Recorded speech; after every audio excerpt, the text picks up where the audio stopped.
Bonjour, cette capsule vidéo a pour but de vous enseigner comment trouver la mesure d'une hypoténuse dans un triangle rectangle ou retrouver la mesure d'une cathète dans un triangle rectangle.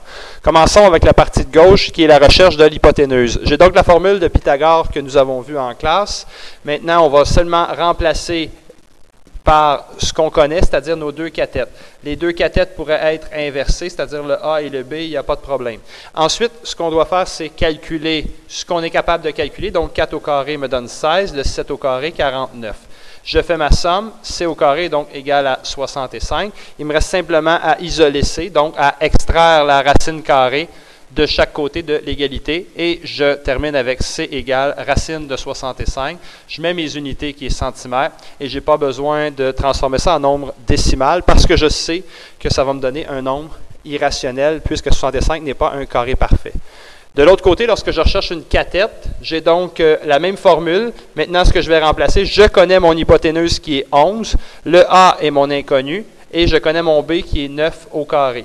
Donc maintenant, je calcule ce que je peux calculer. 11 au carré, 121, égale A au carré plus 81. Je dois isoler mon A. Donc, je vais commencer par enlever le 81 de chaque côté de l'égalité. En enlevant 81 de chaque côté, je me retrouve avec 40 est égal à A au carré. Et finalement, ce qu'il me reste à faire, c'est d'extraire la racine carrée de chaque côté. Et ça me donne donc un A égale à racine de 40. Encore une fois, l'unité est du centimètre. Et je n'ai pas à calculer ma racine puisque je sais que 40 n'est pas un carré parfait.